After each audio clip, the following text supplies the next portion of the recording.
If you're a homeowner in Charlotte or the surrounding areas, or you're planning to become one, I'm going to be sharing the latest real estate market trends for July 2026. Make sure you stick around until the end of the video so you can take advantage of some of the hidden opportunities available, whether you're thinking about buying or selling.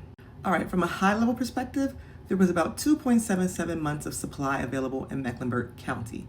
That keeps us technically in a seller's market, but just barely. I would describe this as seller leaning and getting closer to being a balanced market. Okay, so what does all that mean? Months of supply tells you how many months it would take for all of the homes currently on the market to sell, given the average sales volume. Typically, 3 months of inventory is considered a balanced market. Less than 3 months means there's not a lot of inventory available, which can support pricing and give sellers more leverage. More than 3 months means buyers have more properties to choose from, and that could put downward pressure on prices. Now, how is that number trending compared to last month?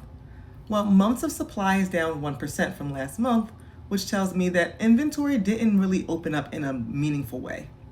In other words, buyers may have more options than they did during that extremely tight pandemic era market, but Mecklenburg County as a whole is not really being flooded with homes.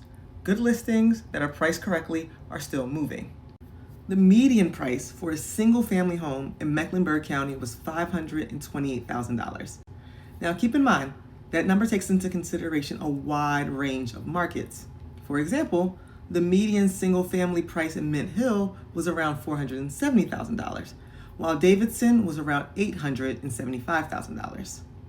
That's why it's so important not to look at a county-wide number and assume that it applies to every home. Mecklenburg County is not made up of one market. It's made up of several smaller markets, and each of them behaves differently. The median price is up 0.7% from last month, so pretty much flat for the summer, compared to last year when the median price was about $515,000.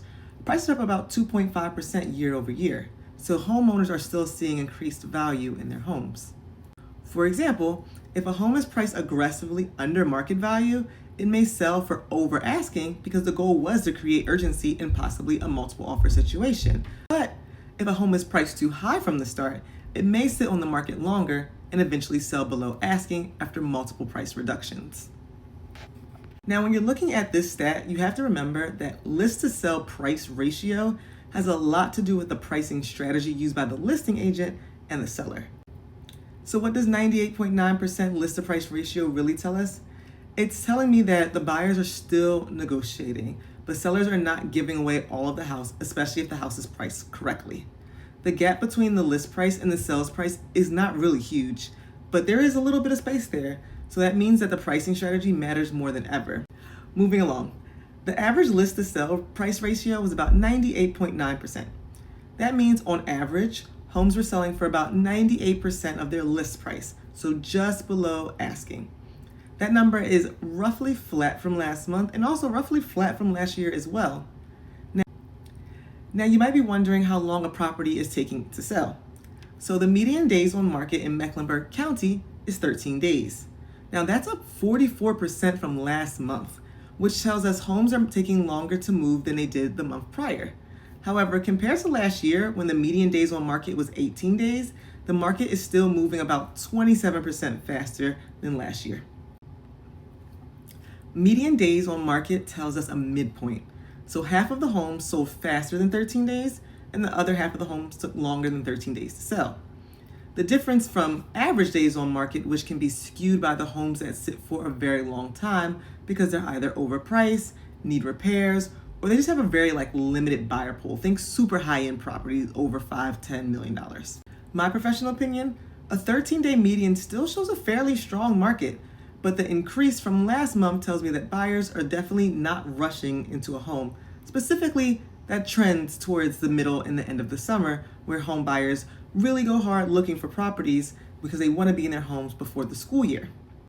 If you're thinking about buying real estate in the near future, mortgage rates are generally ranging between the high 5s to the mid 6s, depending on your loan product, your credit profile, and whether you're choosing a fixed rate or adjustable mortgage, and whether you're choosing to purchase new construction or a resale home. So as of early July 2026, Freddie Mac reported that the average 30-year fixed rate mortgage was at a 6.43%, and the average 15-year fixed rate mortgage was at a 5.79%. So if you're a buyer and you're looking at new construction homes, you're still going to see buyers offering incentives. They're still throwing in the washer, the dryer, the refrigerator. They're also still buying down your interest rate, some as low as 3.99%, and they're still offering assistance for your closing costs. Now, if you're someone that's more interested in resale homes, sellers are still negotiating closing costs depending on the property. The key is not just asking, what's my rate? A better question to ask is, what's my full monthly mortgage payment? How much money do I need to bring to the closing table? And what's the long-term strategy for the property? So in summary, when we're looking at July's market statistics, Mecklenburg County is still showing a lot of strength, but it's not the same market that we saw a few years ago. Inventory is low enough to keep sellers in a favorable position, but buyers have become a lot more disciplined. Prices are still up year over year, homes are still selling relatively quickly, and the list to sell price ratio is still close to asking. But this market is not all the way forgiving with unrealistic pricing. A seller who overprices their home, skips the preparation, ignores any of the feedback, buyers are going to wait, or they're going to try to negotiate with you. Either way, really important thing to understand is that macro level market statistics mean very little if you're trying to make a personal real estate decision in Mecklenburg County.